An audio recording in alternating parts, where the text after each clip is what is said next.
Hello, welcome to this last video of Unit 1, and in this video we're going to be talking about dilution. Before we talk about dilutions, let's get some vocabulary out of the way. So let's say we have a beaker like that. Yes, it has really weird curve inwards, but let's say we have a beaker. Inside the beaker we drop some particles that we want to react, and then we fill it with water. Like this. So right now we just created a solution. Now the individual parts of a solution are, in the red particle parts are called the solute, and the water is called the solvent. So when you add both of these together, you get a solution. One last thing that you should know before going into dilution is the concept of molarity.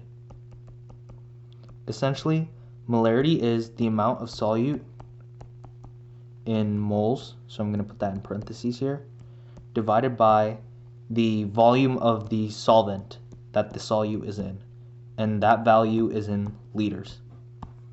Molarity is dictated by the capital letter M, and it represents the concentration of a solution. So now we can talk about dilutions. Before I get into the chemistry of dilutions, let me give a real-life example of a dilution.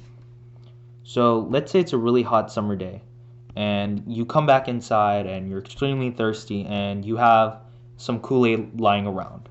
So you say, hey, this seems like a perfect opportunity to drink it.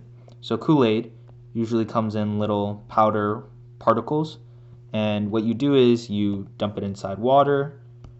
So this is the water, and once you dump it inside the water, you stir it around, and then once you stir it around, it gets nice and evenly distributed throughout the water, and you get a cool sugary drink. Sometimes you might have noticed that if you add too much water, so let's say instead of down there the water level is up here, you start to say, hey, this doesn't taste as good, it's kind of watered down. And that essentially is the concept of dilutions. You're changing the amount of solvent that you have. So remember, molarity equals amount of solute divided by the solvent. So essentially, you're increasing the amount of solvent, the amount of water that you have, which overall decreases your molarity. And so what you're doing is you're changing the concentration of your drink. And that is the concept of dilution. So the big equation that you're going to use when you're dealing with dilution problems is this one. M1 V1 equals M2 V2. M stands for molarity or concentration, and V stands for volume. So the M1 V1 part talks about a first solution, and the M2 V2 part talks about a second solution. And you can use this equation to compare between the first and second solution, and you'll often be performing calculations between those two solutions using this equation. So now let's just dive right into a sample dilution problem. The question says, how many milliliters of a 3.2 molar solution of potassium hydroxide are needed to make 435 milliliters of a 0.5 molar potassium hydroxide solution? Okay, so the first thing I'm going to do is just rewrite our golden formula that we were talking about earlier. M1 V1 equals M2 V2. Now I'm going to fill in all the information I know based off what I got from this question. So we do know what our M1 or our initial molarity is. That is, let me draw better parentheses here. That is 3.2 molar. We don't know what our V1 is because that's what the question is asking us. So I'm going to leave V1 empty. Then we're going to set that equal to our second molarity, which is 0.5 molar because the question tells us that that is the final molarity for our solution.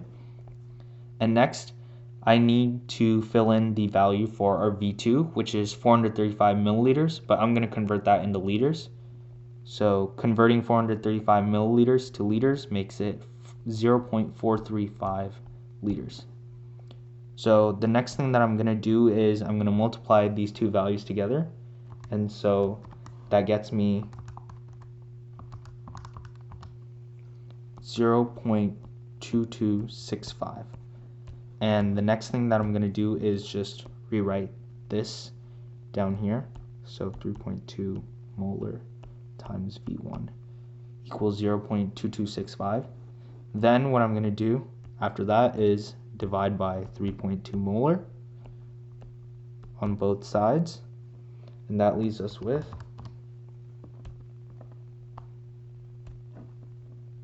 V1 equals 0.0708 liters.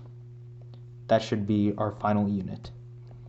But we're not done with the problem yet, because the question asks us how many milliliters. So I'm going to convert this into milliliters by multiplying by 1,000. And so that should get us 70.8 milliliters as our V1. And that is our answer for this problem. If you're interested in seeing more examples of dilution problems, please feel free to leave a comment down below, and I'll definitely make a video about that. In the meanwhile, I highly suggest that you look at the Organic Chemistry Tutors video on dilutions. He gives a lot of neat examples, and I'll leave a link to that below. And with that, we wrap up this final video of this Unit 1 video series. I really hope you enjoyed it, and I'll be making a lot more videos on the future units soon. See you then.